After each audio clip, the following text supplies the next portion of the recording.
BHU अपने आप में NIRF का one of the top ranking institutions है, but there are lot of student जो BHU जाना तो चाहते हैं लेकिन उसके बारे में कंप्लीट इन्फॉर्मेशन नहीं है। चलिए जान लेते हैं टॉप इंस्टीट्यूशन के थोड़े से प्रोसेस के बारे में। यहाँ पे जो है 100 से भी ज्यादा कोर्सेज को ऑफर किया जाता है। नेक्स्ट हम बात कर लेते हैं कि एग्जाम की विंडो क्या रहती है। तो आपका जो एग्जाम होने वाला है, जो आप लोगों को BHU के लिए देना है, उसका मार्किंग क्या होने वाला है कि आपकी यूनिवर्सिटीज का काउंसलिंग कब स्टार्ट होगा, यानी कि BHU का काउंसलिंग। तो आज मैं आपको इस वीडियो में बताने वाली हूँ कंप्लीट इन्फॉर्मेशन के बारे में। So let's start. BHU India का one of the top institutions, और यहाँ से पीजी करना होता है लाखों बच्चों का सपना। So hi everyone, myself Swati, or in today's video I'm going to tell you complete admission process for BHU post graduation. तो BHU अपने आप में NIRF का one of the top ranking institutions है, प्लस यहाँ पे पीजी बहुत सारे कोर्सेज में कराया जाता है। But there are lot of student जो BHU जाना तो चाहते हैं लेकिन उसके बारे में कंप्लीट इन्फॉर्मेशन नहीं है। तो आज मैं आपको इस वीडियो में बताने वाली हूँ कंप्लीट इन्फॉर्मेशन के बारे में। So let's start. सबसे पहले हम जान लेते हैं कि वाई BHU। इतने सारे सेंट्रल यूनिवर्सिटीज हैं, इतने सारे स्टेट डीम प्राइवेट इंस्टीट्यूशंस हैं, वाई BHU ओनली, है ना। तो यहाँ पे आपको अफोर्डेबल एजुकेशन मिलता है। अगर वहीं आप किसी स्टेट या प्राइवेट यूनिवर्सिटी से कर लेते हो तो वहाँ पे आपकी जो फीस होती है पर्टिकुलर कोर्स की बहुत ज्यादा होती है। BHU JNU जैसे जो कैंपस है, they are one of the best and affordable campus as well. तो यहाँ पे आपकी फीस बहुत कम होने वाली है, प्लस यहाँ पे हॉस्टल फैसिलिटीज हैं। जैसे कि कई सारे यूनिवर्सिटीज ऐसे हैं जहाँ पे पीजी के बच्चों के लिए हॉस्टल फैसिलिटी नहीं है, you have to go for the outside hostels. यहाँ पे BHU के कैंपस में हॉस्टल फैसिलिटी अवेलेबल है, प्लस बहुत ही ज्यादा कम और रीजनेबल प्राइस के ऊपर है। प्लस यहाँ पे जो है 100 से भी ज्यादा कोर्सेज को ऑफर किया जाता है। खुद CUET PG जो है वो 55 से ज्यादा कोर्सेज को ऑफर करता है, लेकिन यहाँ पे एक ही पेपर कोड देने से आपको मल्टीपल कोर्सेज में एडमिशन लेने की अपॉर्चुनिटी खुल जाती है। तो यहाँ पे लगभग 118 कोर्सेज हैं। नेक्स्ट यहाँ पे 22 अलग अलग भाषाएं, यानी कि जो लैंग्वेज पेपर्स होते हैं वो भी यहाँ पे इंक्लूडेड है जो BHU ऑफर करता है। प्लस इंडिया की जो भी हर साल हमारी NIRF रैंकिंग आती है यूनिवर्सिटीज की, वहां पर BHU का हमेशा टॉप 10 के अंदर नाम शामिल होता ही होता है। तो चलिए जान लेते हैं टॉप इंस्टीट्यूशन के थोड़े से प्रोसेस के बारे में। तो एडमिशन के लिए आपको यहाँ पे 5 स्टेप्स को फॉलो करना होगा। स्टेप नंबर 1, CUET PG का फॉर्म भरना, बिकॉज CUET PG एक लौता एग्जाम है जिसमें सारी यूनिवर्सिटीज अब इंक्लूड हो चुकी हैं, ऑलमोस्ट सारी की सारी। स्टेप नंबर 2 है CUET PG का CBT मोड एग्जामिनेशन देना।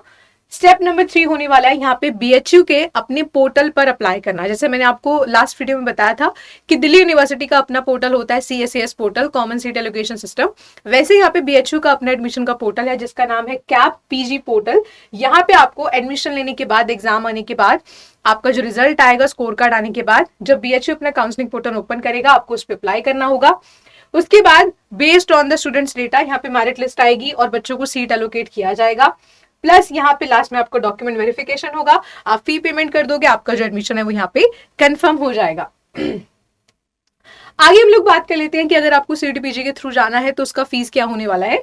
तो जनरल के लिए 1400 है, SC ST third gender, OBC के लिए और PWD के लिए यहाँ पे सबके लिए 1100 रुपए होने वाली है। OBC और जनरल EWS के लिए 1100 है, बाकी इन दोनों कैटेगरीज के लिए यहाँ पे 1000 होने वाला है। और ये एक पेपर का कोर्स है। अगर कोई बच्चा एक से ज्यादा पेपर देना चाह रहा है तो उसके लिए एडिशनली इतना फीस यहाँ पे एड ऑन हो जाएगा। जनरल कैटेगरी से हो तो 700 रुपए पर एग्जाम एड ऑन हो जाएगा, और अगर दूसरी कैटेगरीज में हो तो 600 प्लस जो है पर सब्जेक्ट पे एड ऑन हो जाएगा इस वाली फीस के अंदर। नेक्स्ट हम बात कर लेते हैं कि एग्जाम की विंडो क्या रहती है।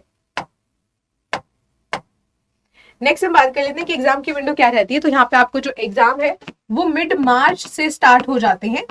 मिड मार्च से जाने के बाद अप्रैल तक आपका यहाँ पर एग्जाम होगा, ठीक है। मिड मार्च से अप्रैल में ऑलमोस्ट ये आपका पिछले 2 साल का आप कह सकते हो एक ट्रेंड है, ठीक है। तो ये एग्जाम देने के बाद आपका जो स्कोर कार्ड आ जाता है, स्कोर कार्ड आपका आ जाता है जून तक में, ठीक है। जून तक में आपका क्या आ जाएगा, यहाँ पे रिजल्ट आ जाएगा, या फिर आप कह लीजिए स्कोर कार्ड आ जाएगा।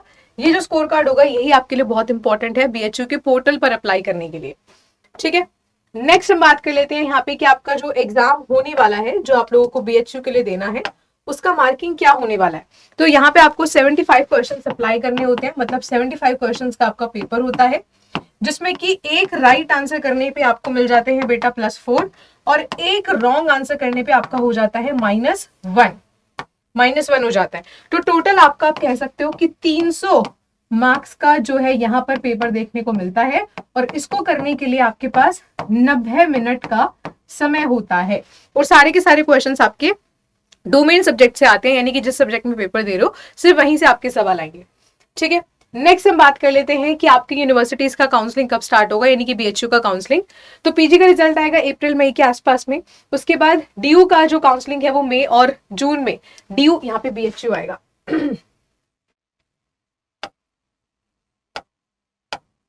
हाँ, तो यहाँ पे बीएचयू, तो बीएचयू का जो काउंसलिंग है वो यहाँ पे मई और जून में स्टार्ट हो जाता है, क्योंकि हर एक यूनिवर्सिटीज का अपना जो काउंसलिंग का समय है वो अलग अलग होता है। उसके बाद यहाँ पे आपका बीएचयू की जो है वो मेरिट लिस्ट आ जाएगी। दिल्ली यूनिवर्सिटी में हमने देखा था कि जो मेरिट लिस्ट थी वो पोर्टल पे शो करती थी, लेकिन यहाँ पे प्रॉपरली आपकी लिस्ट आती है। ठीक है, लिस्ट आती है, लिस्ट 1, लिस्ट 2, लिस्ट 3, इस तरीके से लिस्ट आती है। और यहाँ पे रिजल्ट आने के बाद ये जो समय लिखा है ये इसलिए लिखा है क्योंकि पहले आपकी प्रोविजनल आंसर की आती है, फिर फाइनल आंसर की आती है, और फाइनल आंसर की के दिन या फिर अगले दिन रिजल्ट आ जाता है। पिछले साल फाइनल आंसर की के दिन ही रिजल्ट आ चुका था। अब मेन जो कंफ्यूजन स्टार्ट होता है ना, वो बीएचयू के मेरिट लिस्ट से स्टार्ट होता है।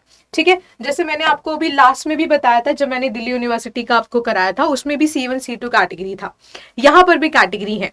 लेकिन जब आप बीएचयू के कैप पोर्टल पर जो है अप्लाई कर रहे होगे रजिस्ट्रेशन के लिए, तो वहां पर भी आपको फीस देनी है CUT PG फॉर्म के अलावा। यहाँ पे आपको जनरल कैटेगरी OBS CWS के लिए 300 रुपीज की फी होने वाली है, और SC ST PWBD के लिए यहाँ पे आपकी 150 रुपीज की जो है फीस होने वाली है, जो कि नॉन रिफंडेबल है। अगर आपको एडमिशन नहीं मिलता तो भी आपको फीस यहाँ पे देनी ही देनी पड़ेगी। तो डॉक्यूमेंट्स कौन कौन से लगाने हैं आपको, यहाँ पे 10th 12th का सर्टिफिकेट, ये सारा काउंसलिंग में लगेगा आपका जब आपका डॉक्यूमेंट वेरीफाई होंगे।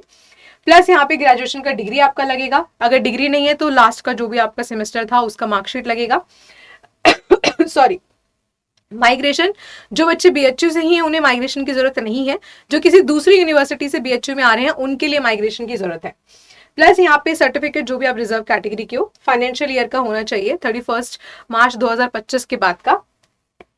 अगला यहाँ पे आइडेंटिटी प्रूफ, आधार कार्ड वगैरह जो भी आपका जिसमें अपडेटेड फोटो है, प्लस यहाँ पे जो बेसिक रहता है फोटो और सिग्नेचर। अब हम बात कर लेते हैं कि बीएचयू की मेरिट लिस्ट में आपको C1 और C2 कैटेगरी देखने को मिलते हैं, उनका मतलब यहाँ पे क्या होने वाला है। तो जैसे डीयू में हमने देखा कि 2 तरीके की लिस्ट हमें देखने को मिल रही थी हर एक प्रकार के कोर्स के लिए, वैसे यहाँ पे भी 2 प्रकार की लिस्ट होने वाली है। ठीक है, तो C1 C2 कैटेगरी मतलब कि बीएचयू वाले बच्चे और नॉन बीएचयू वाले बच्चे। तो यहाँ पे मान लो अगर C1 कैटेगरी में वो वाले स्टूडेंट्स हैं जो अदर यूनिवर्सिटीज के हैं, ठीक है, जिन्होंने अदर यूनिवर्सिटीज से क्या किया है, अपना ग्रेजुएशन किया है, तो C2 कैटेगरी में वो हो जाएंगे जो बीएचयू से ग्रेजुएटेड बच्चे हैं। तो बेसिकली दिल्ली यूनिवर्सिटी और बीएचयू जैसे जो कैंपस है वो अपने खुद के स्टूडेंट्स को थोड़ा यहाँ पे प्रेफर करते हैं, कोटा उनके लिए रखते हैं। तो यहाँ पे C1 में जो बच्चे होंगे इनकी जो कट ऑफ होगी, इनकी जो कट ऑफ होगी वो काफी हाई होगी, और इन वाले बच्चों की जो बीएचयू से ही ग्रेजुएटेड है इनके लिए जो कट ऑफ आती है वो लो आती है। ठीक है, तो जो बच्चे बीएचयू से उनके लिए कहीं ना कहीं फायदा होने वाला है, और कई सारे अच्छे अच्छे कॉलेजेस में यहाँ पर जो है काफी मार्क्स का भी डिफरेंस होता है। तो ये कोटा जो है डीयू और बीएचयू में फॉलो किया जाता है, जेएनयू में ऐसा कोई कोटा नहीं है, क्योंकि जेएनयू में यूजी जो होता है वो मेन सब्जेक्ट्स में होता ही नहीं है, फॉरेन लैंग्वेजेस वगैरह में होता है। ठीक है, तो डीयू बीएचयू का ये सीन है, बाकी उसके अलावा अदर यूनिवर्सिटीज का जो क्राइटेरिया है अलग अलग है। मैंने ऑलरेडी आपको डीयू के बारे में समझा दिया है, बीएचयू के बारे में समझा दिया है। अगर आपको चाहिए होगा जेएनयू के बारे में वीडियो तो मैं वो भी ले आऊंगी, किसी और यूनिवर्सिटी का चाहिए तो वो भी बता देना मुझे कमेंट करके। ठीक है, अब बात आती है कि लाखों बच्चे CUT PG का फॉर्म भरते हैं, और यहाँ पे मान लो कि लगभग 95 से ज्यादा % बच्चों का जो वो है प्रेफरेंस है वो यही 3 यूनिवर्सिटी है, डीयू जेएनयू बीएचयू। तो कुल मिलाकर के एक एक सीट के लिए लड़ने वाले यहाँ पे 10 20 30 40 हजार बच्चे हैं जो उस एक सीट के लिए लड़ रहे हैं। तो समय अब बहुत ही कम बचा है। अब इस समय में आपको अपना सेमेस्टर एग्जाम भी देखने हैं, आपको अपना प्रिपरेशन भी देखना है, CUT PG का MCQ भी लगाने हैं, मुक टेस्ट भी लगाने हैं, PYQ भी लगाने हैं, और रिसोर्सेज को भी ढूंढना है। तो अगर आपको लगता है कि इतने कम समय में आप सारी चीजें कर सकते हो, well and good, go for self study. लेकिन अगर आपको लगता है कि आप अपने टाइम को इन सब चीजों को ढूंढने में व्यस्त नहीं करना चाहते, व्यर्थ नहीं करना चाहते हो, तो आप आ सकते हैं हमारे इंडिया के बेस्ट कोर्सेज में, जहां पे 2025 में हमने ऑलमोस्ट हर एक सब्जेक्ट में ऑल इंडिया रैंक दी है, और इस बार हमने यहाँ पे कुछ नए भी सब्जेक्ट्स को एड ऑन कर लिया है ऑन योर डिमांड। ठीक है, तो जितने भी आप यहाँ पे सब्जेक्ट्स देख रहे हो, इंक्लूडिंग मी, जो मैं आपको पॉल साइंस पढ़ाती हूँ यहाँ पे, तो जितने भी बच्चे हैं जो चाह रहे हैं इनमें से किसी भी कोर्स में प्रिपरेशन करना, तो आप जो है मेरे साथ कनेक्ट कर सकते हैं। यहाँ पे आपको बेस्ट मेंटोर मिलेंगे, प्लस यहाँ पे किस यूनिवर्सिटी में कैसे अप्लाई करना है, कब अप्लाई करना है, हर एक चीज हमारे थ्रू आपको गाइड की जाएगी। मतलब कि बैच में आपको फ्री काउंसलिंग भी मिल रहा है। तो जल्दी से जाओ, इस ईमेल आईडी पे कांटेक्ट करो, swati.yadav@adda247.com, और यहाँ पर आपको क्या क्या भेजना होगा, 3 चीजें आपको भेजनी है, अपना नेम, अपना कॉन्टैक्ट नंबर व्हाट्सएप वाला, और अपना बैच या फिर सब्जेक्ट नेम। और अगर डायरेक्टली वेबसाइट विजिट कर रहे हो तो आप इस कोड का यूज करेंगे फॉर द मैक्सिमम डिस्काउंट। लेकिन the best and the easiest way, जहां पे मैं आपको सारी चीजें एक्सप्लेन कर पाऊंगी, this is the email ID, one time solution. ठीक है, तो उम्मीद करती हूँ वीडियो आपको समझ आई होगी, पसंद आई होगी, और अगर कुछ और भी इन्फॉर्मेशन चाहिए सीयूटी पीजी से रिलेटेड, आप कमेंट करके मुझे बता सकते हैं। Till then, thank you so much for watching, bye bye, take care, best of luck.